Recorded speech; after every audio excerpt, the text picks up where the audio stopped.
Assalomu alaykum, kanalımıza obunachilarimiz. Sizlar bilan men Arka va Yusuf, hurmatli obunachilarimiz. Bugungi videorolikimizni Xazaras Kervekda yagona bo'lgan Asil Brand nom ostida ishlab turgan do'kondan olib borishga harakat qilamiz. Videorolikimizga befarq bo'lmang, arzimat mehnatimizni qadrlab, videorolikimizga bizning enjirini like'larni bosib, aktiv bo'lib qo'llab-quvvatlab turaverasizlar.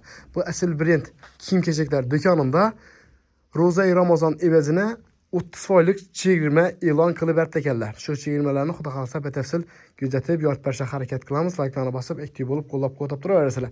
Bu yerga keladigan bo'lsangizlar, Asil Brandda ko'pincha yosh bolalarning eng boshlari bor. Aslida ayollarimiz ham eng boshlari bor ekan. Bu yoqda o'zimiz qatori yigitlarning, mujiklarning patinkalari ham bor ekan, hurmatli obunachilar. 41, 42, 43, 44 rasmiy deb ketaveradi ekan. Kelaverasizlar. Navvajlara skitga qo'yib berdi ekanlar bugungi videorolikimizda. Skitga qachondan amal qiladi ekan. Shularni xudo xolasa yoritib beramiz. Like'larni bosib turaverasizlar. Qachondan xudo xolasa? Xudo xolasa ertangdan boshlab 24-fevraldan 26 fevralgacha 3 kun qo'yamiz skitkani. 30-40% skitka bo'ladi. 30-40% skitka. Shunda 24-dan 27-sinadan chegirma bo'ladi, ha? Kelaverasizlar. Skitka berishingiz sababi Ro'za Ramazonmi yo bo'lmasa tavallar almashtirajaqmisizlar? Yo'q, klientlarimiz ham ko'payib turibdi. Skitka bering deb.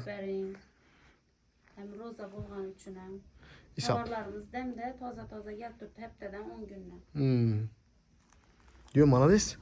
Shu ishdan chiziladi. Biz asl sotilish bahosi 160 dan sotganmiz. Hozir skitkada 110 ming so'mdan qo'ydik. 50 ming so'm skitka. Yo'q. Ina keladigan bo'lsangizlar, xudo xolasa, kostyumi, chalbiri, ko'nakam bor ekan. 3 в одном nima bunga? Oshinda boshsangizlar tur ekan. O'zingiz tushundingizlar-ku, kelaverasizlar xudo xolasa.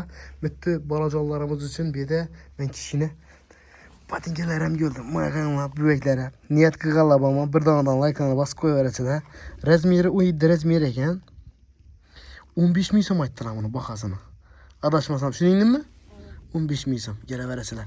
Mening chiroylar ham bor ekan, ina. Bilanchi so'm? 20 ming. 20 ming so'm. Qimmat emas. Xudo xolasa. Bozorkindan arzonmi sizlar do'kon? Bozorkindan arzon. Hurmatli obunachilar, bu do'konga kelib, xudo xolasa o'zlaringizga yaqin, o'zingiz xohlagan narsalaringizni xarid qilib ketsangizlar bo'ladi.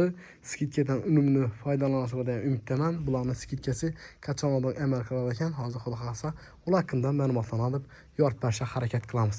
Sizlar like'larni bosib, kanalimizga yangi bo'lsa, obuna bo'lib qo'ysangiz, shunga yangiliklarni chiqarib berishga harakat qilamiz. Skitkani necha kun qo'yib beramiz, xudo xolasa? Skitkamiz 3 kun davom etadi. Ertaga sondadan boshlaydi. Ertangi chislo 24-fevraldan 26-fevralgacha skitka davom etadi, xudo xolasa. Eshitganlaringizdan skitkadan unumli foydalanib, xudo xolasa kelib, o'zlaringizga yaqin narsalarni xarid qilib ketsangizlar bo'ladi.